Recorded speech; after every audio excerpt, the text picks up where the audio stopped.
একদিন বিকেলে পুরনো ফটো অ্যালবাম দেখছিলাম। শ্বশুরজি এসে বসলেন পাশে এবং একটা ছবি দেখিয়ে বললেন, এই মেয়েটা তার প্রথম প্রেম ছিল। তারপর ছবিটা উল্টে দেখলাম পেছনে লেখা একটা নাম, যা দেখে আমার পুরো মাথা ঘুরে গেল। কারণ এই গল্পটি সম্পূর্ণ শুনলে আপনাদের পানি অটোমেটিক বের হয়ে যাবে। সো যত দ্রুত সম্ভব হাতের কাছে টিস্যু নিয়ে বসে পড়ো। বিছানার চাদর যেন নষ্ট না হয় সেটা সম্পূর্ণ খেয়াল রাখার অনুরোধ জানিয়ে গল্পটি এখন শুরু করব। তার আগে সর্বশেষ অনুরোধ, দয়া করে এমন পানি বের করার গল্প নিয়মিত শুনতে আমাদের চ্যানেলটি সকলেই সাবস্ক্রাইব করুন। ধন্যবাদ। হ্যালো বন্ধুরা, আমার নাম মেঘনা সেন। আমার বয়স ৩৯ বছর। আমার স্বামীর নাম রূপক সেন, বয়স ৫২ বছর। আমাদের ২ সন্তান, রোহন আর অনন্যা। রোহন ২১ বছর বয়সী, ইউনিভার্সিটিতে পড়ে। অনন্যা ১৪ বছর বয়সী, স্কুলে যায়। রবিবার বিকেলে আমি শ্বশুরজির ঘরে পরিষ্কার করছিলাম। আলমারির ওপরের তাকে একটা পুরনো লাল মোলাটের অ্যালবাম পেলাম। কৌতূহল হলো, খুলে দেখতে লাগলাম। সব সাদাকালো ছবি, তার যুবক বয়সের। শ্বশুরজি ঘরে ঢুকলেন, দেখলেন আমি অ্যালবাম দেখছি। হেসে বললেন, আমার পুরনো দিনের ছবি দেখছ? এসে আমার পাশে বসলেন।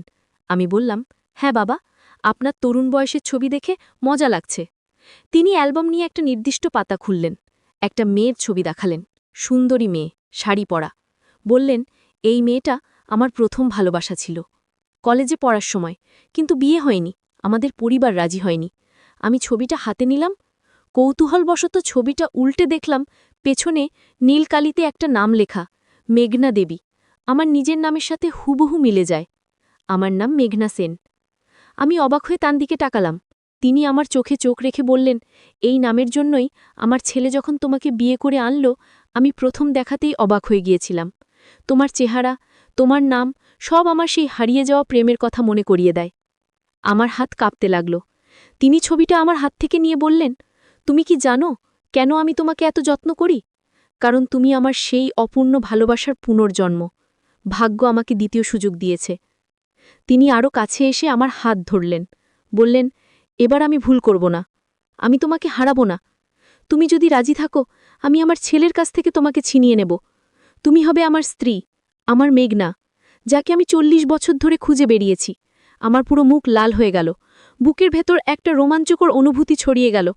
তার ভালোবাসার পুনর্জন্ম, কি অদ্ভুত। কিন্তু মুখে দৃঢ়ভাবে বললাম, বাবা, এটা শুধু একটা কাকতালীয় ঘটনা। আমি আপনার বৌমা, এমন সম্পর্ক সম্ভব নয়। তিনি হাসলেন, একটা রহস্যময় হাসি। বললেন, তুমি ভুল বুঝেছ মেঘনা। আমি তোমাকে আমার স্ত্রী বানাতে চাইছি না। আমি তোমাকে একটা গোপন কথা বলতে চাইছি। আমার সেই প্রথম প্রেম, মেঘনা দেবী, সে আসলে তোমার মা ছিল। আমি হতবাক হয়ে গেলাম। কি বলছেন আপনি? তিনি বললেন, হ্যাঁ, ৪০ বছর আগে আমি মেঘনা দেবীকে ভালোবাসতাম। কিন্তু আমার বাবা তাকে মেয়ে হিসেবে মেনে নিতে পারল না, কারণ সে ছিল গরিব ঘরের মেয়ে। আমরা আলাদা হয়ে গেলাম। কয়েক বছর পরে আমি শুনলাম সে অন্য একজনকে বিয়ে করেছে। নাম সেনগুপ্ত পরিবার, তোমার বাবা। তারপর আমিও বিয়ে করলাম, কিন্তু মেঘনাকে ভুলতে পারিনি। আমার ছেলে রূপক যখন তোমাকে বিয়ে করে আনলো, আমি প্রথম দিনই বুঝে গেলাম তুমি মেঘনা দেবীর মেয়ে। তোমার চেহারা, তোমার নাম, সবকিছু মিলে গেল। আমি তোমার মাকে খুঁজে বের করতে চাই। আমার মাথা ঘুরছিল। আমার মা ৩৫ বছর বয়সে মারা গিয়েছিলেন, ক্যান্সারে। আমার তখন মাত্র ৪ বছর বয়স। আমি তাকে খুব একটা মনে করতে পারি না। আমার বাবা আমাকে মায়ের সম্পর্কে কখনো বেশি কিছু বলেননি, শুধু বলেছেন সে খুব সুন্দর এবং ভালো মানুষ ছিলেন। আমি শ্বশুরজিকে বললাম, বাবা, আমার মা অনেক আগেই মারা গিয়েছেন, আপনি তাকে আর খুঁজে পাবেন না। তিনি মাথা নাড়িয়ে বললেন, আমি জানি সে মারা গিয়েছে, কিন্তু তোমার মা মারা যাওয়ার আগে আমাকে একটা চিঠি পাঠিয়েছিল। সেই চিঠিতে সে লিখেছিল যে তার একটা গোপন জিনিস আছে, যেটা সে আমার জন্য রেখে গিয়েছে। কিন্তু সেটা কোথায় আছে সেটা সে লিখেনি, শুধু একটা ধাঁধা লিখেছিল। আমি ৪০ বছর ধরে সেই ধাঁধার উত্তর খুঁজছি। এখন তুমি এসেছ, তুমিই পারবে সেটা খুঁজে বের করতে। আমি বললাম, কি ধাঁধা? তিনি আলমারি থেকে একটা পুরনো হলুদ খাম বের করলেন। সেখান থেকে একটা চিঠি বের করে আমাকে দিলেন। আমি চিঠিটা খুলে পড়তে লাগলাম। আমার মায়ের হাতের লেখা, সুন্দর গোল গোল অক্ষর। চিঠিতে লেখা ছিল, প্রিয় অভিজিৎ, আমি জানি তুমি আমাকে ভোলোনি, আমিও তোমাকে ভুলতে পারিনি। কিন্তু আমাদের ভাগ্য আলাদা ছিল।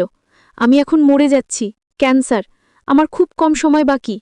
কিন্তু মরার আগে তোমার জন্য একটা উপহার রেখে যেতে চাই। সেটা আমাদের প্রথম দেখার জায়গায় লুকিয়ে রেখেছি। যেখানে তুমি আমাকে প্রথম বলেছিলে যে তুমি আমাকে ভালোবাসো, যেখানে আকাশ মাটি আর জল একসাথে মিলে যায়, যেখানে সূর্য ডুবে যায় কিন্তু আশা কখনো শেষ হয় না। তুমি যদি সত্যিই আমাকে ভালোবাসো তাহলে খুঁজে বের করতে পারবে। আমার মেয়ে মেঘনা তোমার কাছে আসবে একদিন। তাকে সাহায্য করো, তাকে আমার গল্প বলো। তোমার চিরকালের মেঘনা দেবী। আমি চিঠি পড়ে শেষ করলাম। শ্বশুরজি বললেন, আমি 40 বছর ধরে চিন্তা করছি, কিন্তু বুঝতে পারছি না কোথায় সেই জায়গা। আমরা অনেক জায়গায় গিয়েছিলাম, পার্কে, লেকে, পাহাড়ে, সমুদ্রে, কিন্তু কোথায় আমি প্রথম তাকে ভালোবাসার কথা বলেছিলাম সেটা মনে করতে পারছি না। তুমি কি আমাকে সাহায্য করবে? আমি বললাম, কিন্তু আমি তো কিছু জানি না বাবা। আমার মা আমার সাথে তার অতীত নিয়ে কখনো কথা বলেননি। তিনি বললেন, তোমার বাবা হয়তো কিছু জানেন, তাকে জিজ্ঞেস করো। আমি বললাম, ঠিক আছে, আমি চেষ্টা করব, কিন্তু আমি জানি না এটা ঠিক কিনা।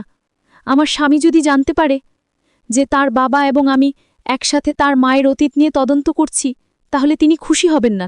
শ্বশুরজি আমার হাত চেপে ধরে বললেন, এটা আমাদের মধ্যে একটা গোপন ব্যাপার থাকবে, রূপককে বলার দরকার নেই। এটা আমার এবং তোমার মায়ের মধ্যে একটা অসমাপ্ত কাজ। তুমি আমাকে সাহায্য করো, আমি কথা দিলাম। সেই রাতে আমি ঘুমাতে পারলাম না।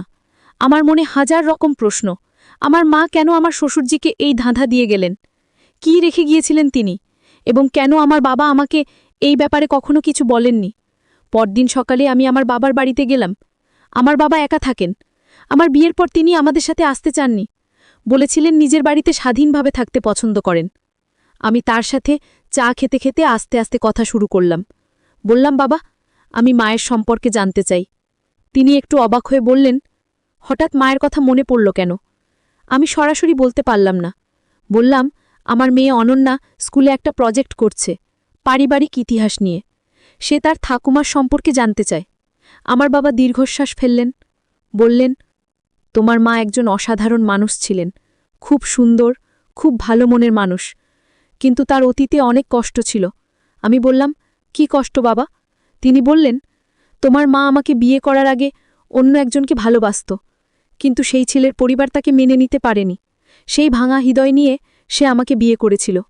আমি জিজ্ঞেস করলাম, আপনি জানতেন? তিনি বললেন, হ্যাঁ, সে আমাকে সব বলেছিল।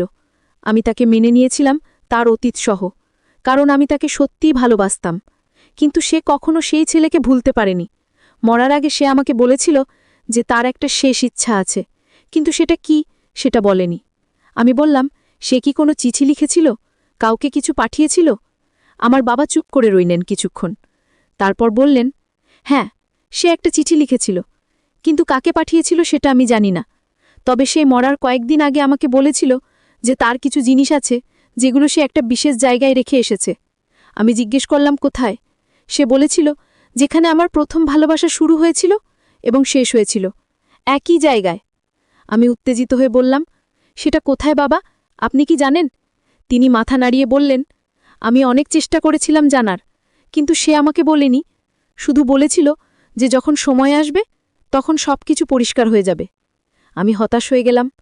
কিন্তু তারপর আমার বাবা বললেন, তবে তোমার মায়ের একটা ডায়েরি আছে, সেটা আমি এতদিন নিজের কাছে রেখে দিয়েছিলাম। তুমি যদি চাও তাহলে সেটা দেখতে পারো, হয়তো সেখানে কিছু সূত্র পাবে। তিনি উঠে গিয়ে তার বেডরুমের আলমারি থেকে একটা নীল রঙের ডায়েরি বের করে আনলেন, আমাকে দিয়ে বললেন, এটা সাবধানে রাখবে। এটা তোমার মায়ের একমাত্র স্মৃতি যা আমার কাছে আছে। আমি ডায়েরিটা হাতে নিলাম, মনে হলো যেন আমার মায়ের হাত ছুঁয়ে গেল।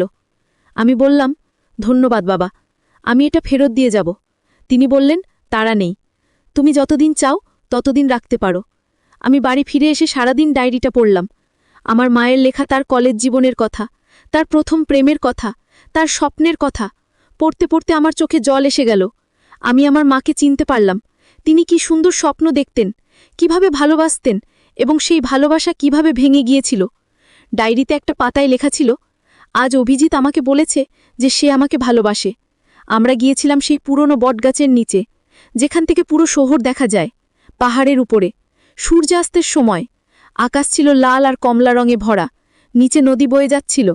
সত্যি আকাশ মাটি আর জল একসাথে মিলে যাচ্ছে মনে হচ্ছে। অভিজিৎ আমার হাত ধরে বলেছিল, আমি তোমাকে সারা জীবন ভালোবাসব। কিন্তু সেই ভালোবাসা বেশি দিন টিকল না।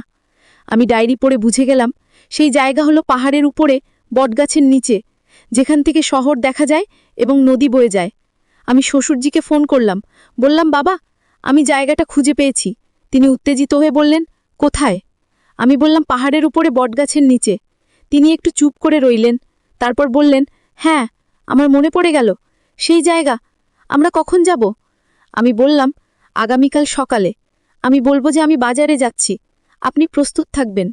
পরদিন সকালে আমি এবং আমার শ্বশুরজি গাড়ি করে বেরোলাম। শহরের বাইরে একটা পাহাড় আছে, সেখানে একটা পুরনো বটগাছ আছে। গাড়ি রাস্তার ধারে রেখে আমরা হাঁটতে শুরু করলাম। পাহাড়ের উপরে উঠতে প্রায় ৪৫ মিনিট লাগল। শ্বশুরজির বয়স হয়েছে, তিনি কষ্ট করে উঠলেন, কিন্তু তার চোখে একটা দৃঢ়তা ছিল।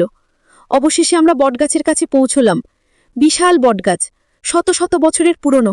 চারদিকে ঝোপঝাড়, নিচে শহর দেখা যাচ্ছে, দূরে নদী বয়ে যাচ্ছে। সত্যি আকাশ, মাটি আর জল একসাথে মিলে যাচ্ছে মনে হচ্ছে।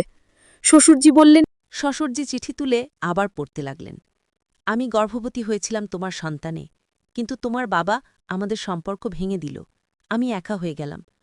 তখন সেনগুপ্ত পরিবারের ছেলে আমাকে বিয়ের প্রস্তাব দিল। আমি তাকে সব সত্যি বলেছিলাম।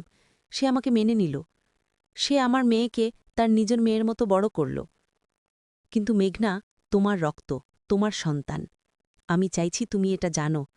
আমি চাইছি মেঘনা একদিন জানুক যে তার আসল বাবা কে। কিন্তু সেটা যখন সে প্রস্তুত হবে, যখন সে বুঝতে পারবে। আমার মাথা ঘুরছিল। আমি বসে পড়লাম মাটিতে। শ্বশুরজি আমার পাশে বসলেন। তিনি আমার হাত ধরলেন। বললেন, মেঘনা, আমি জানতাম না। আমি কখনো কল্পনাও করিনি যে তুমি আমার মেয়ে। যখন রূপক তোমাকে বিয়ে করল, আমি ভেবেছিলাম এটা একটা কাকতালীয় ঘটনা। কিন্তু এখন সব পরিষ্কার। ভাগ্য আমাদের আবার একসাথে এনেছে। কিন্তু এই সম্পর্ক এত জটিল। তুমি আমার মেয়ে, কিন্তু তুমি আমার ছেলের স্ত্রীও। আমি কাঁদতে শুরু করলাম।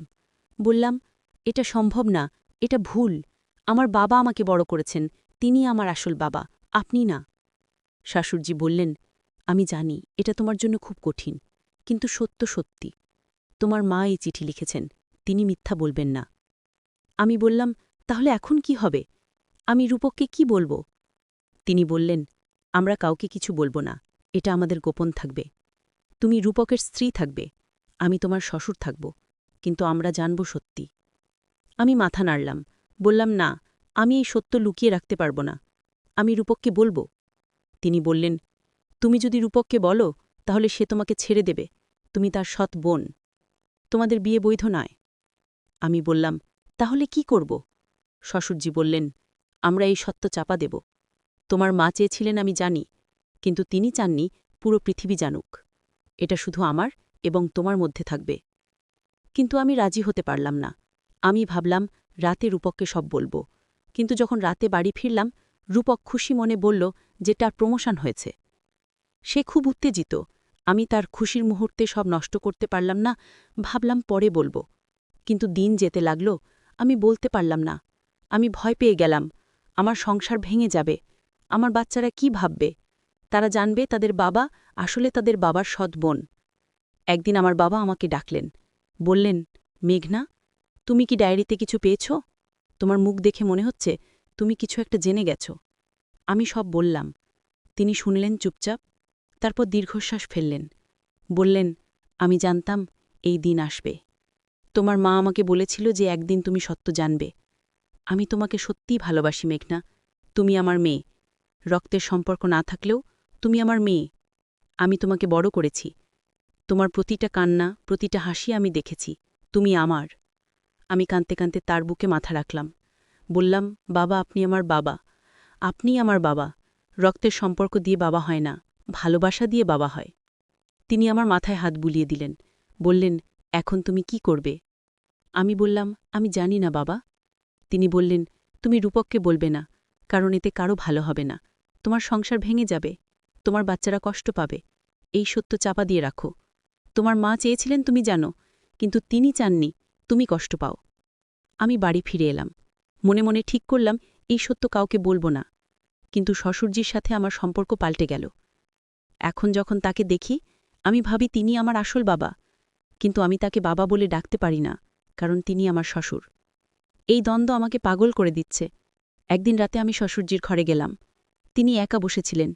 আমাকে দেখে বললেন, মেঘনা, তুমি এত রাতে এসেছ কেন? আমি বললাম, বাবা, আমি আর পারছি না। এই সত্য আমাকে ভেতর থেকে খেয়ে ফেলছে।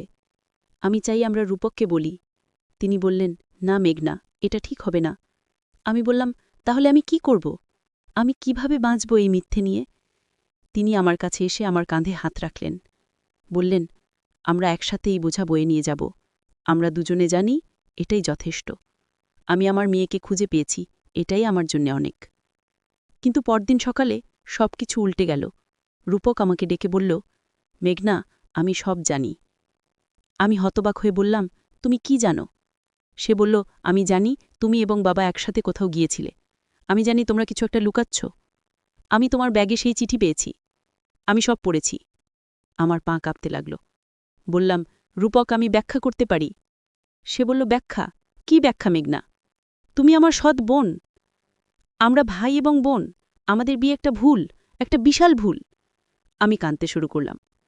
বললাম, আমি জানতাম না রূপক, আমি সত্যিই জানতাম না। আমি তোমাকে ভালোবাসি। সে বলল, কিন্তু এই ভালোবাসা ভুল। আমরা একসাথে থাকতে পারি না, আমাদের আলাদা হতে হবে। আমি বললাম, না রূপক, আমাদের বাচ্চাদের কথা ভাবো, তারা কি হবে? সে বলল, বাচ্চারা আমার সাথে থাকবে। তুমি চলে যাও এই বাড়ি থেকে। আমি আর তোমাকে দেখতে চাই না। আমি ভেঙে পড়লাম। আমার পুরো পৃথিবী উল্টে গেল। শ্বশুরজি ঘরে এসে সব শুনলেন। তিনি রূপককে বললেন, এটা তোমার মায়ের দোষ নয়, এটা আমার দোষ। আমি ৪০ বছর আগে তোমার মাকে ছেড়ে দিয়েছিলাম। এখন আমি সেই ভুলের মূল্য দিচ্ছি। তুমি মেঘনাকে শাস্তি দিও না, সে কিছু করেনি। কিন্তু রূপক কিছু শুনল না। সে আমাকে বাড়ি থেকে বের করে দিল। আমি আমার বাবার বাড়িতে চলে গেলাম। আমার বাচ্চাদের আমার কাছ থেকে ছিনিয়ে নিল। আমি একা হয়ে গেলাম। কয়েকদিন পরে শ্বশুরজি আমার বাবার বাড়িতে এলেন। তিনি বললেন, মেঘনা, আমি তোমার জন্য দুঃখিত। এটা আমার দোষ। আমার তোমার মাকে এই চিঠি লেখা উচিত হয়নি। আমার উচিত ছিল না সেই বাক্স খোঁজা। আমি বললাম, না বাবা, এটা আপনার দোষ নয়, এটা নিয়তি। হয়তো ভাগ্যে এটাই লেখা ছিল। তিনি বললেন, আমি রূপকের সাথে কথা বলেছি, সে এখনও রাগে আছে, কিন্তু আমি জানি সে তোমাকে ভালোবাসে। সময় লাগবে, কিন্তু সে তোমাকে ফিরিয়ে আনবে। আমি বললাম, না বাবা, সে আমাকে কখনো ক্ষমা করবে না, এবং আমিও জানি না আমি তার কাছে ফিরতে পারব কিনা। কারণ আমি জানি আমি তার বোন। এই সত্য আমাকে ভেতর থেকে মেরে ফেলছে। কিন্তু তারপর একটা অবিশ্বাস্য ঘটনা ঘটল। আমার বাবা একদিন আমাকে ডেকে বললেন, মেঘনা, আমি তোমাকে একটা সত্য বলবো যেটা তোমার মা আমার কাছে লুকিয়ে গিয়েছিলেন। তুমি আসলে অভিজিতের মেয়ে নও। তোমার মা যখন অভিজিতের সাথে সম্পর্ক ভেঙে গেল, তখন সে আসলে গর্ভবতী ছিল না। সে একটা মিথ্যে প্রেগন্যান্সি রিপোর্ট তৈরি করেছিল, কারণ সে চেয়েছিল অভিজিৎ তাকে খুঁজুক, তাকে ফিরে পাক। কিন্তু অভিজিৎ কখনো খোঁজেইনি। তোমার মা আমাকে বিয়ে করল, তারপর আমরা তোমাকে জন্ম দিলাম। তুমি আমার এবং তোমার মায়ের সন্তান, অভিজিতের নয়। তোমার মা মিথ্যে চিঠি লিখেছিল, কারণ সে চেয়েছিল অভিজিৎ কষ্ট পাক। সে চেয়েছিল অভিজিৎ জানুক যে সে কি হারিয়েছে। কিন্তু এটা সব মিথ্যে ছিল। আমি হতবাক হয়ে বললাম, তাহলে আমি রূপকের বোন নই? তিনি বললেন, না, তুমি তার স্ত্রী, তুমি তার ভালোবাসা, তুমি তার সংসার। আমি দৌড়ে গেলাম রূপকের বাড়িতে। তাকে সব বললাম, আমার বাবার কথা, আমার মায়ের মিথ্যে। রূপক প্রথমে বিশ্বাস করল না। তারপর আমার বাবাকে ডাকল। আমার বাবা সব প্রমাণ দেখালেন, আমার জন্ম সার্টিফিকেট, ডিএনএ রিপোর্ট, যিনি গোপনে করিয়ে রেখেছিলেন, সব প্রমাণ। রূপক আমাকে জড়িয়ে ধরল, বলল, আমি দুঃখিত মেঘনা, আমি তোমাকে বিশ্বাস করিনি। আমি বললাম, আমিও দুঃখিত, আমি তোমার কাছ থেকে সত্য লুকিয়েছিলাম। আমরা আবার একসাথে হলাম। আমার বাচ্চারা ফিরে এলো, আমার সংসার ফিরে এলো। কিন্তু শ্বশুরজি ভেঙে পড়লেন। তিনি ভেবেছিলেন আমি তার মেয়ে, কিন্তু সেটা মিথ্যে ছিল। তিনি কয়েকদিন কারোর সাথে কথা বললেন না। তারপর একদিন আমাকে ডেকে বললেন, মেঘনা, আমি জানি তুমি আমার মেয়ে নও, কিন্তু তুমি আমার মেয়ের মতো। তোমার মা আমাকে ভালোবাসতেন, এবং আমি তাকে ভালোবাসতাম। এই ভালোবাসা কখনো মরে না। তুমি আমার বৌমা, কিন্তু আমার হৃদয়ে তুমি আমার মেয়ে। আমি তাকে জড়িয়ে ধরলাম, বললাম, বাবা, আপনিও আমার বাবা। আমার দুই বাবা, একজন যিনি আমাকে বড় করেছেন, আর একজন যিনি আমাকে ভালোবাসেন। এইভাবে আমাদের পরিবার আবার একসাথে হল। আমরা সবাই একসাথে থাকতে শুরু করলাম। শ্বশুরজি আমার বাবার সাথে বন্ধু হয়ে গেলেন। তিনি দুজনে চা খেতেন, গল্প করতেন, আমার মায়ের কথা বলতেন। একদিন আমি শ্বশুরজিকে জিজ্ঞেস করলাম, বাবা, আপনি কি আমার মাকে ক্ষমা করেছেন? তিনি বললেন, ক্ষমা? আমি তাকে ভালোবাসি। ভালোবাসায় ক্ষমার দরকার হয় না। সে যা করেছে সেটা ভালোবাসার জন্যে করেছে। সে চেয়েছিল আমি তাকে খুঁজি, আমি ফিরে যাই। কিন্তু আমি যাইনি, এটা আমার ভুল। আমি বললাম, কিন্তু সে আপনাকে মিথ্যে বলেছে। তিনি বললেন, ভালোবাসায় মিথ্যে সত্য হয়ে যায়। সে আমাকে একটা স্বপ্ন দিয়েছিল, একটা আশা, যে হয়তো আমার একটা মেয়ে আছে। সেই স্বপ্ন আমাকে জীবিত রেখেছে 40 বছর। আমি বুঝলাম ভালোবাসা কত জটিল, কত গভীর। আমার মা আমার শ্বশুরজুকে ভালোবাসতেন, কিন্তু সেই ভালোবাসা তারা একসাথে ভোগ করতে পারেননি। কিন্তু সেই ভালোবাসা আমাদের সবাইকে একসাথে এনেছে। আমার পরিবার, আমার স্বামী, আমার বাচ্চারা, আমার বাবা, আমার শ্বশুর, সবাই একসাথে। এবং আমি বুঝলাম যে পরিবার শুধু রক্তের সম্পর্ক নয়, পরিবার হলো ভালোবাসা, যত্ন, বিশ্বাস। আজ আমার বাচ্চারা বড় হয়ে গেছে। রোহান ইউনিভার্সিটি শেষ করেছে, চাকরি পেয়েছে। অনন্যা হাই স্কুলে পড়ছে। আমার সংসার সুখের। আমার স্বামী রূপক আমাকে খুব ভালোবাসে। আমার শ্বশুরজি এখনও আমাকে তার মেয়ের মতোই দেখেন, এবং আমার বাবা এখনও আমার সবচেয়ে বড় সাপোর্ট। আমি বুঝলাম যে জীবনে অনেক রহস্য থাকে, অনেক সত্য লুকানো থাকে, কিন্তু শেষ পর্যন্ত যেটা গুরুত্বপূর্ণ সেটা হলো ভালোবাসা, এবং আমাদের পরিবারে ভালোবাসার কোনো কমতি নেই। এই গল্পের শিক্ষা হলো, সময় সময় জীবন আমাদের এমন পরিস্থিতিতে ফেলে যেখানে আমরা বুঝতে পারি না কি ঠিক কি ভুল, কিন্তু যদি আমরা ভালোবাসা দিয়ে সব দেখি তাহলে সব সমস্যার সমাধান হয়ে যায়। আমার মায়ের ভালোবাসা ছিল জটিল, কিন্তু সেই ভালোবাসা আমাদের সবাইকে একসাথে এনেছে, এবং এখন আমরা একটা সুখী পরিবার।